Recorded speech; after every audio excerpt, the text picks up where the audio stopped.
सभी लोग शांति के साथ सारा सांस के ऊपर में लगाएं। कमर सीधी रखें, गर्दन सीधी रखें।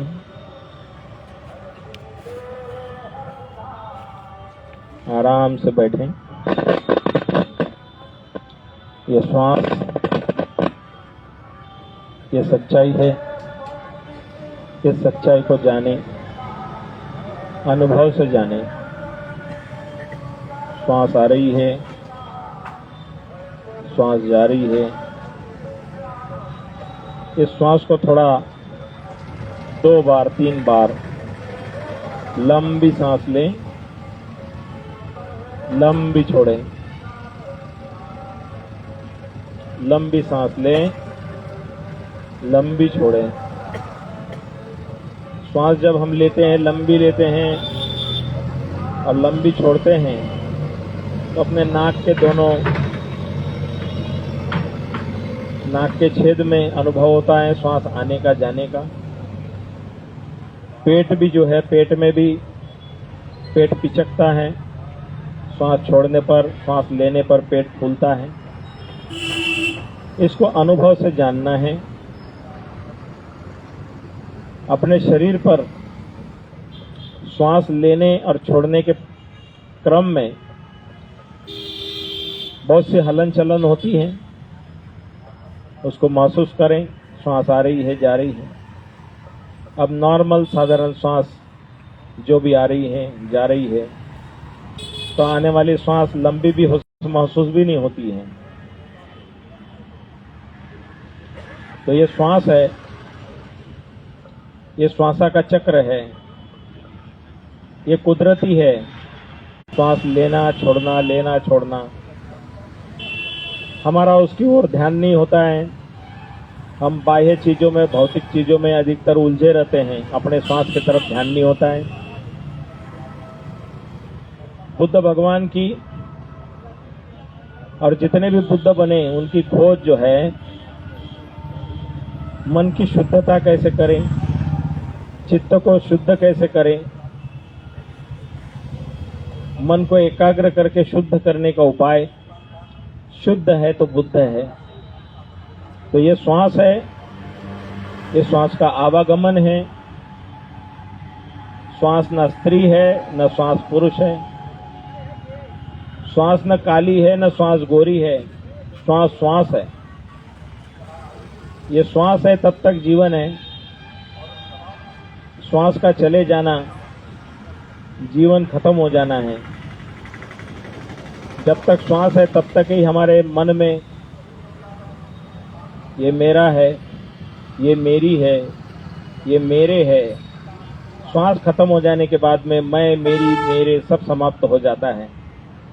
अज्ञान के चक्र में, अज्ञान में हम ये मेरा है, वह मेरा है, ये मेरा मेरा करते रहते हैं। ये श्वास मेरी है और इसे मैं कहीं जाने नहीं दूंगा, इसको संभाल के रखूंगा, ऐसे होता नहीं है। श्वास भी मेरी नहीं है। अज्ञानवश हम मैं मेरा करते रहते हैं। तो ये श्वास को अब जब हम अनुभव से जानते हैं कि क्षण प्रतिक्षण हर श्वास नई आती है, और जो श्वास अंदर से बाहर जाती है तो वो कार्बन डाइऑक्साइड लेके जाती है। जो श्वास हम ले रहे हैं उसमें से प्राणवायु जो है, ऑक्सीजन, जो शरीर के चयापचय के लिए, जीवन के लिए प्राणवायु आवश्यक होता है, शरीर उसको ले लेता है, और जो खराब है चीजें बाहर चली जाती है। तो ये श्वास का चक्र जो है, जितने भी जिनको हम बहुजनों के महापुरुष कहते हैं, जो समानता में देखते हैं, जो सच्चाई को देखते हैं, सच्चाई को जानते हैं, वो कोई स्वर्ग का लालच नहीं देते और ना ही नरक का भय बताते हैं। तमाम बुद्ध के बाद दादू, नानक, रैदास, कबीर, जितने भी संत हुए, उन्होंने यही कहा कि श्वासा की डोर है, इस श्वासा को देखो, जानो। जब तक श्वास है तब तक जीवन है, श्वास नहीं है जीवन समाप्त है। इसलिए अज्ञान के फेर में झूठ ना बोलो, चोरी न करो, चुगली न करो, नशा न करो, हत्या न करो, क्योंकि जो कुछ करोगे वही तुम्हें कई गुना वापस मिलने वाला है। सुखपूर्वक बोलते हैं, सुखपूर्वक सोचते हैं, सुखपूर्वक कार्य करते हैं तो सुख उसके पीछे छाया की तरह से चलता है। बुरा बोलते हैं, बुरा सोचते हैं, बुराई करते हैं तो दुख उसके पीछे बैलगाड़ी के चक्के दौड़ते उस तरह से दुख दौड़ते रहता है। ये मन जो है हमारा, ये प्रधान है। हमारी जो पंचेंद्रियां हैं, कान, नाक, आंख, जीभ, त्वचा, कान, नाक, आंख, जीभ और त्वचा, ये अलग अलग विषय के अलग अलग डिपार्टमेंट है। कान का विषय है सुनना, जीभ का विषय चखना, त्वचा का विषय स्पर्श लेना, आंखों का काम है देखना, और सभी विभाग अलग अलग हैं, लेकिन सारे विभाग कैसे जुड़े हुए हैं? मन से जुड़े हुए हैं। मन में क्रिया और प्रतिक्रिया होती है। अच्छा है तो चाहिए और चाहिए। जैसे कि कहीं खाना खाने जाते हैं, वहां रसगुल्ले हो या कोई पसंद की चीजें हो तो आंख से देखते हैं,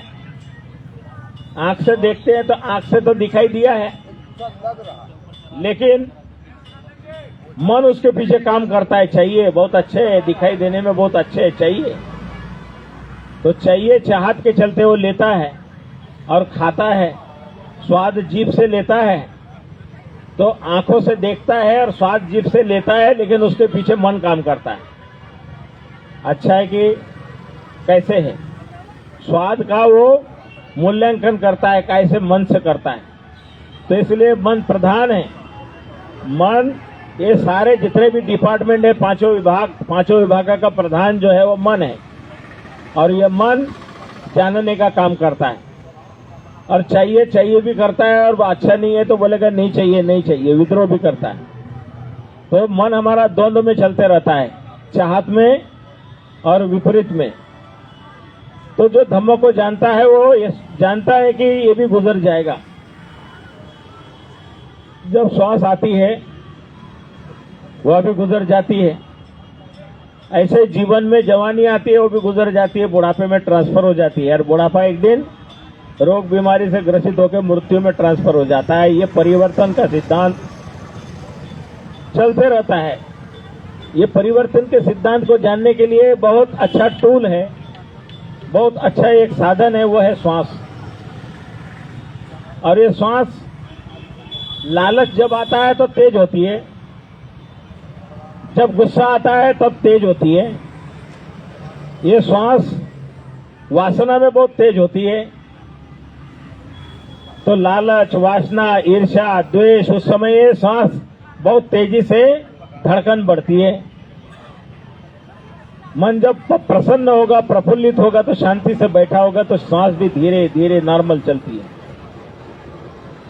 जिसकी श्वास बहुत धीमी चलती है उसकी आयु ज्यादा लंबी होती है,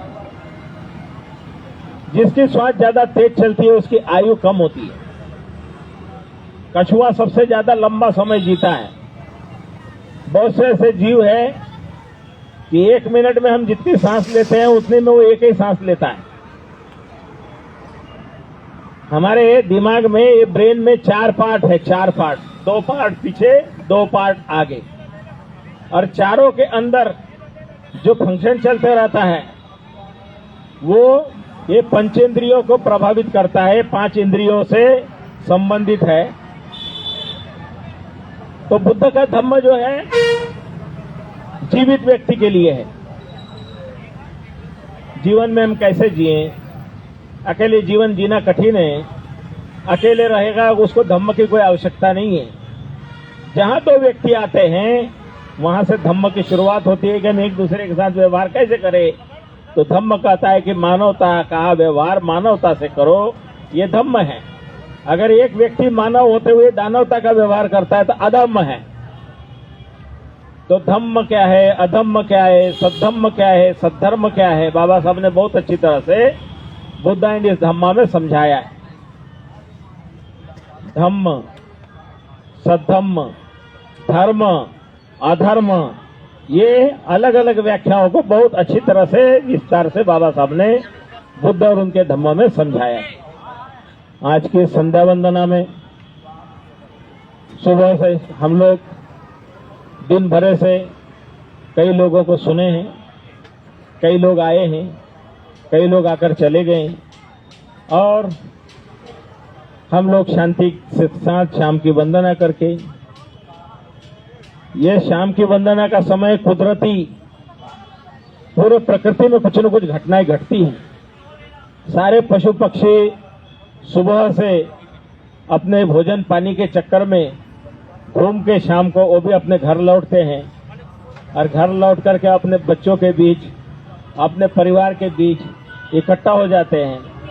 ऐसे ही हम लोग भी अभी शाम को सभी एक जगह इकट्ठा हो गए, बुद्ध गुणों को, धम्म गुणों को, संघ गुणों को याद करते हैं, उन गुणों की वंदना करते हैं, उन गुणों को हम अपने जीवन में उतारे कि हमारा भी जीवन मंगल हो जाए, सफल हो जाए।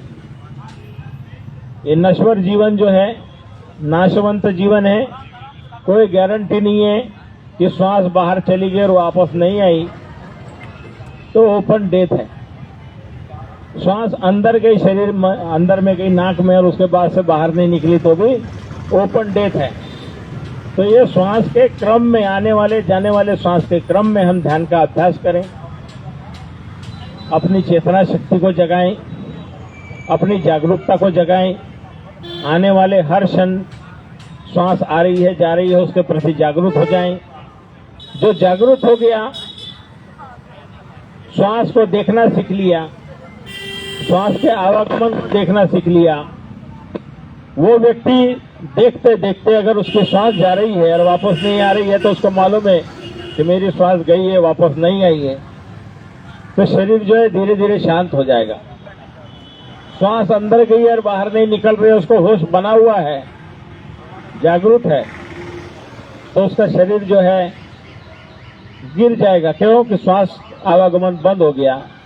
जागरूक अवस्था में उसने जीवन छोड़ा है तो व्यक्ति अमर हो जाता है, वो जन्म मृत्यु के पार चला जाता है।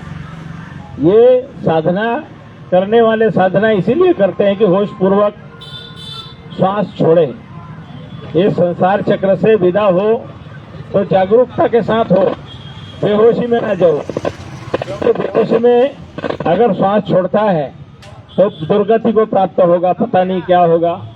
जिंदगी भर का तप किया, तपस्या किया, लेकिन बेहोशी में श्वास छोड़ा है तो बेहोशी में उसकी दुर्गति होगी। इस संबंध में बौद्ध साहित्य में, समन परंपरा में, जैन परंपरा में बहुत से ऐसे वर्णन आते हैं कि कोई तप कर रहा है, तपस्या कर रहा है,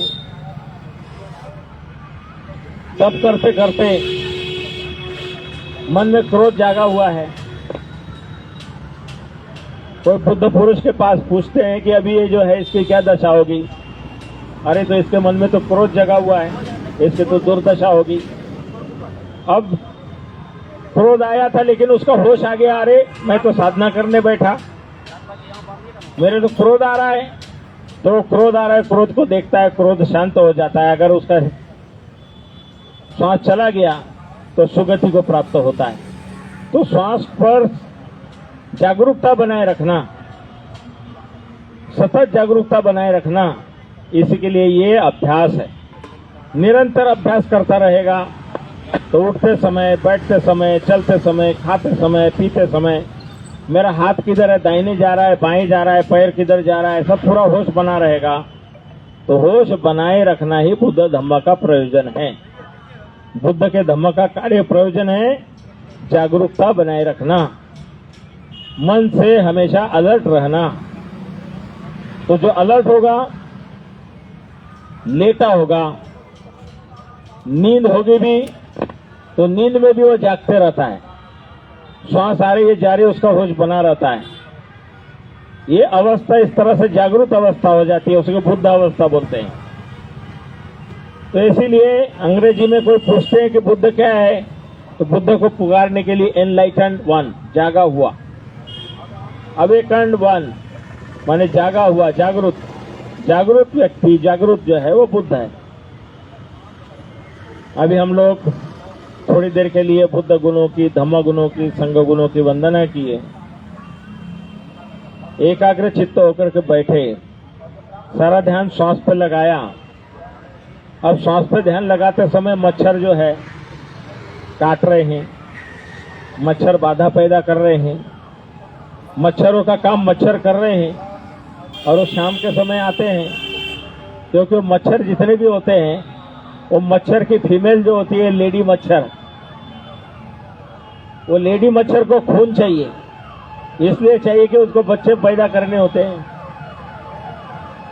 तो उसकी वजह से वो क्या करती है, खून पीने के लिए आती है, खून लेती है, इसलिए हमें खुजान छूटती है। तो ये धैर्य के साथ बैठना, मच्छर को खून दान देना, ये भी एक पुण्य का काम है, क्योंकि मच्छर को मारोगे, कितने मारोगे। इसलिए मच्छर को देखना, मच्छर की संवेदना को जानना, मच्छर काट रहा है, मच्छर बैठा है, कितना खून पिएगा, कितना लेगा। आदमी तो बहुत बड़ा शरीर है, मच्छर तो बहुत छोटा सा है। अब ये डेंगू है, मलेरिया है, ये रोग अलग अलग नाम है, मच्छर जो है अपना काम करते हैं। अब हम उनको निमंत्रण देते हैं, आओ कि मच्छरों को कि आओ और काटो, लेकिन वो अपना काम करते हैं, हम अपना काम करते हैं। बचाव के लिए मच्छर अगरबत्ती जो है उपयोग करते कि ताकि वो धुएं से भागे, लेकिन आजकल वो धुएं से भी नहीं भागते हैं। तो इसलिए कुछ न कुछ बर्दाश्त तो करना पड़ता है। मच्छरों पर भी दया करुणा करनी पड़ती है कि भाई हमको थोड़ा सा बैठने दो, हम पर करुणा करो, दया करो, लेकिन ये प्रकृति है। तो अभी शाम के समय में हम लोग बैठ के थोड़ा सा ध्यान किए, मैंने कुछ नहीं किया है, केवल होश पूर्वक बैठे हैं। श्वास आ रहा है जा रहा है, उस पर ध्यान लगाया हुआ है, जागरूकता का अभ्यास किया है। अभी यहाँ हम लोग धम्म पालन गाथा करेंगे, धम्म को पालन करते रहेंगे, और समापन धम्म पालन गाथा से करके फिर उसके बाद हम लोग आगे की कार्रवाई जो है, जो सावधान के बाद विश्राम करते हैं, तो उसी तरह विश्राम के क्रम में कुछ चर्चा, कुछ विचार, कुछ गोष्ठी इस तरह से करेंगे। अभी तमाम सभी लोग अपने स्थान पे हाथ जोड़ करके धम्म पालन गाथा सभी लोग साथ ही साथ एक स्वर में बोलेंगे। हेलो, कौन से दुनिया में आप लोग धम्म पालन गाथा कर रहे हैं? जरा बैठो हाथ जोड़ के।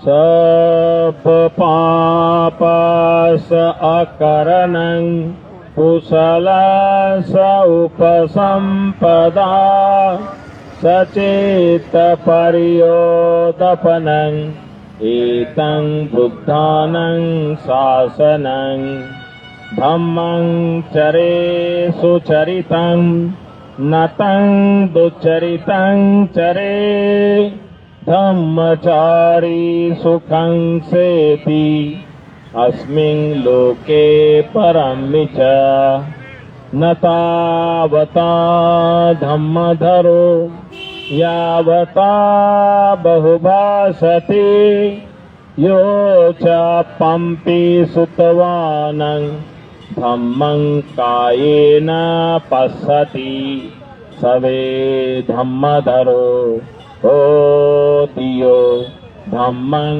न पमच्छति नथि मे शरणं अय्यं बुद्धो मे शरणं वरं एतेन सच्चवज्जेन होतु मे जय मंगलं नथि मे शरणं अय्यं धम्मो मे शरणं वरं एतेन सच्चवज्जेन होतु मे जय मंगलं नथि मे शरणं अय्यं संगो मे शरणं वरं एतेन सच्चवज्जेन होतु मे जय मंगलं नमो बुद्धाय नमो धम्माय नमो संघाय साधु साधु साधु।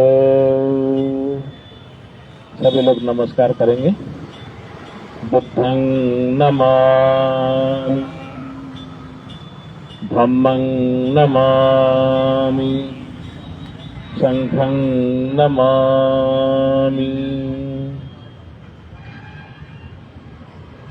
हाथ जोड़ करके सब रोग विनिमुक्तो सब संताप वर्जितो सब वीरमतिकंतो निभृतो च तुवं भवं सप्पीतियो विवक्षन्तु सब रोगो विनश्यतु माते भवन्त्वन्तरायो सुखिदिगायुको भवाम् अभिवादनशीलिस्स निच्छं वत्तापचायिनो चत्तारो धम्मा वर्धन्ति आयुवन्नो सुखं बलं आयु आरोग्य संपत्ति सग्ग संपत्ति मेव चातो निप्पान संपत्ति मिनाते समिज्जतु भवतु सब मंगलं रक्षन्तु सब देवता सब बुद्धानुभावेन सब धम्मानुभावेन सब संगानुभावेन सदा सुखी भवन्तु ते।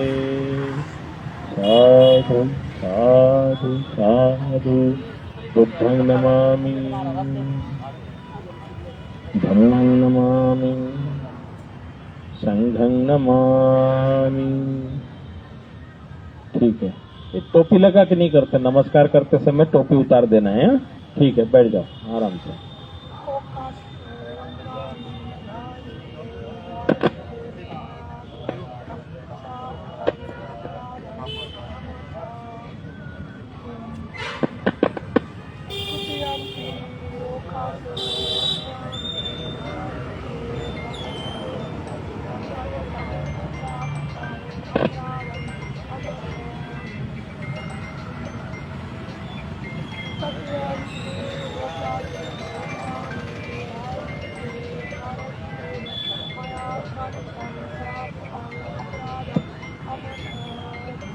सुखी हो, मंगल हो, कल्याण हो।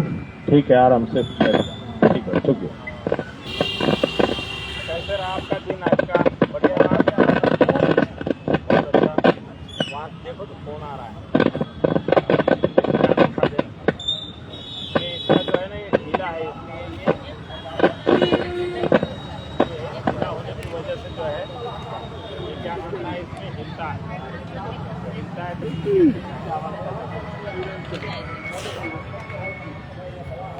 तो रख दो।